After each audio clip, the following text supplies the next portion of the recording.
I just wrapped up facilitating a couple foundational training intensives, and I'm always struck by how much that I need the touchstone of our quarterly deep dives.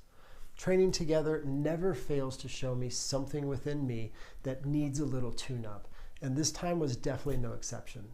So I'm back in my life and my routine, and I wanted to continue the conversation with you. Last week in episode 1, the connection fix and overview, I shared what I see happening in the world and the approach that I developed to address it. I was really touched by your response to that episode. Thank you for taking the time to send in your replies and for being real and vulnerable. It's meaningful to me to be in a conversation with you. So on the heels of last week's overview, I wanted to take a deeper look this week into what I call the connection crisis. There's a quiet crisis unfolding right now. Not the kind that dominates headlines, not the kind that's easy to point to or debate, but most of us can feel it. We feel lonely, not just alone, but deeply lonely. We feel disconnected from our partners, disconnected from our families, disconnected from our friends. And more than anything, we feel disconnected from ourselves. This is what I mean when I talk about the connection crisis. And it's important to say this clearly from the beginning. This isn't about a personal failure. It isn't because we're weak, and it isn't because something is inherently wrong with us. It's the result of two powerful forces colliding at the same time. Forces most of us were never trained to recognize, let alone navigate. The connection crisis is not abstract, it's lived. We don't experience this crisis as a theory. We experience it as being in the same home, but not feeling met. Talking, but not feeling understood. Working hard on ourselves, but feeling more distant inside.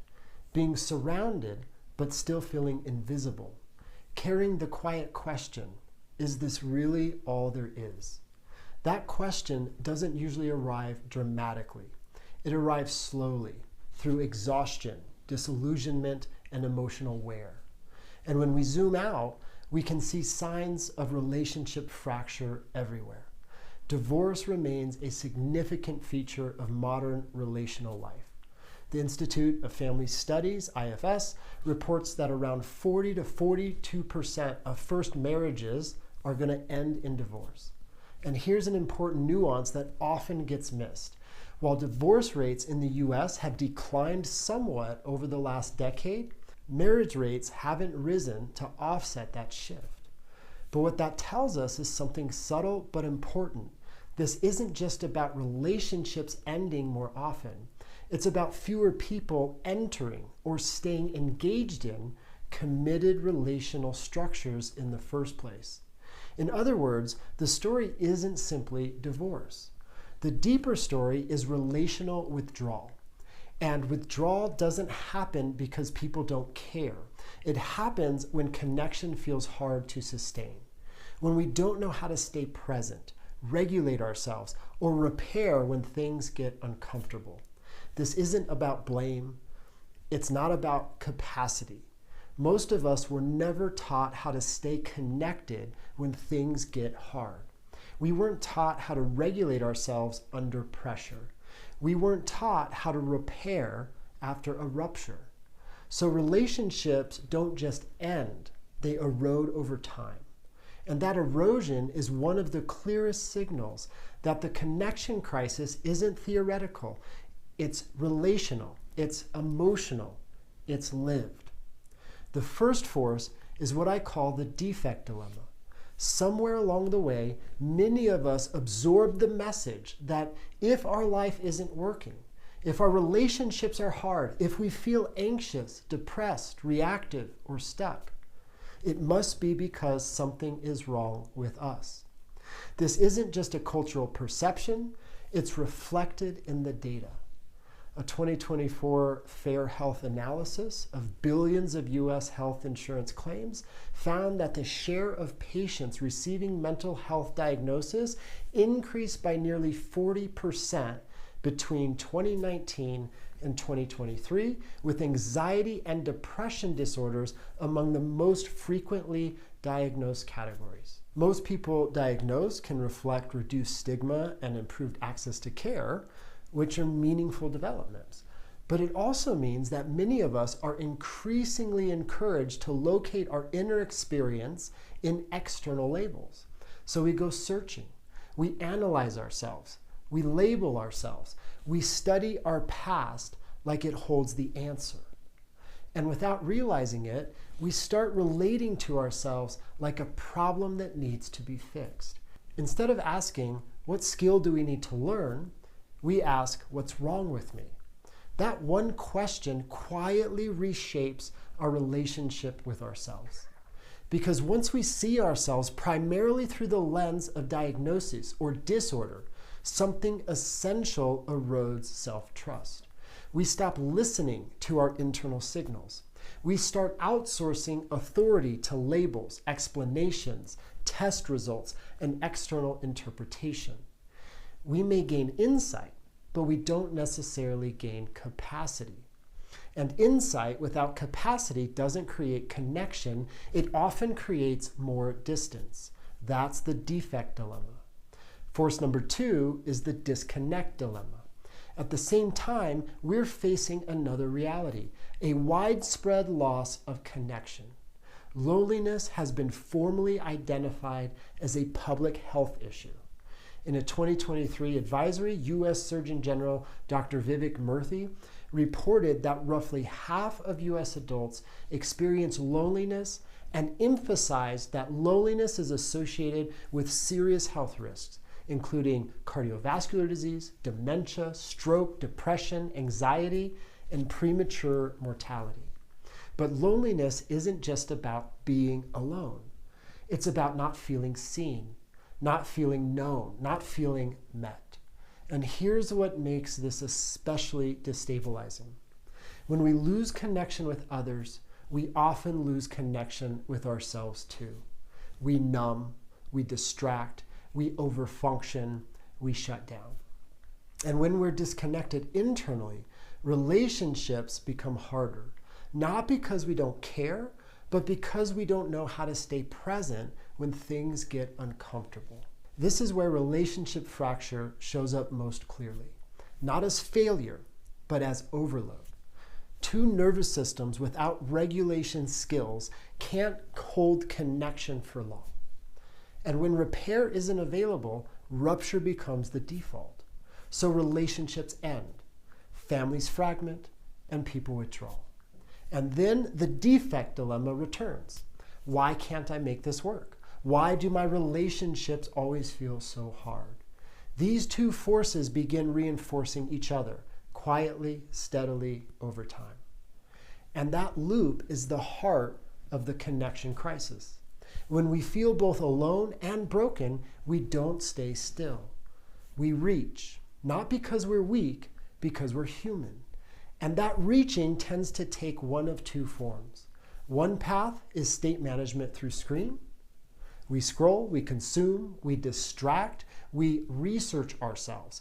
We ask technology, usually in the form of some type of AI like ChatGPT, to interpret what we're feeling while we're feeling it, and what to do about it. It feels helpful because there's no friction, no vulnerability, no risk of rejection. But this isn't about screen addiction. It's about proportion. Adults in the US now spend roughly 7 hours per day interacting with screens across phones, computers, tablets, and televisions. That's nearly half of our waking lives. That's staggering. When that much time is spent responding to external stimulus, something subtle but important happens. Hours that were once spent in embodied presence with ourselves, with each other, with the internal signals that regulate emotion, are now spent being directed, prompted, and interpreted from the outside. And over time, that shapes how we relate. We don't learn how to stay with ourselves. We learn how to ask something else to interpret us. We don't strengthen inner authority. We quietly outsource it. The cost isn't immediate, it's cumulative over time. The other path is state management through substance, pharmaceuticals, alcohol, and increasingly plant medicine. In 2023, CDC data showed that 11.4% of US adults reported taking prescription medication for depression. And the percentage of adults receiving any mental health treatment increased from 19.2% in 2019 to 23.9% in 2023. Again, that isn't good or bad. It's a signal that many of us are trying to manage something internal at scale. And then there's the newer wave, psychedelics and plant medicine. NIH-supported data show that past year hallucinogen use reached 9% among adults ages 19 through 30 and 4% among adults aged 35 to 50 in 2023. Other analysis estimate that lifetime psilocybin use among US adults increased from roughly 10% in 2019 to over 12% in 2023. This is why I call it the plant medicine panacea phenomenon. Not because the medicine is bad, but because many of us are treating it like a permanent answer. This will fix me. This will heal everything. And when something becomes a panacea, it stops being a tool. It becomes dependency without skill. At its core, this crisis isn't about technology. It isn't about substances, and it isn't about psychology. It's about lost relationship with self. When we don't know how to be with our emotions, stay present under pressure, regulate our nervous system, repair after a rupture, we will look outside ourselves for relief. That's not a character flaw. That's a training gap. And it's a gap that we can close. What comes next? This episode isn't here to solve everything. It's here to name the problem accurately without blaming us for being in it.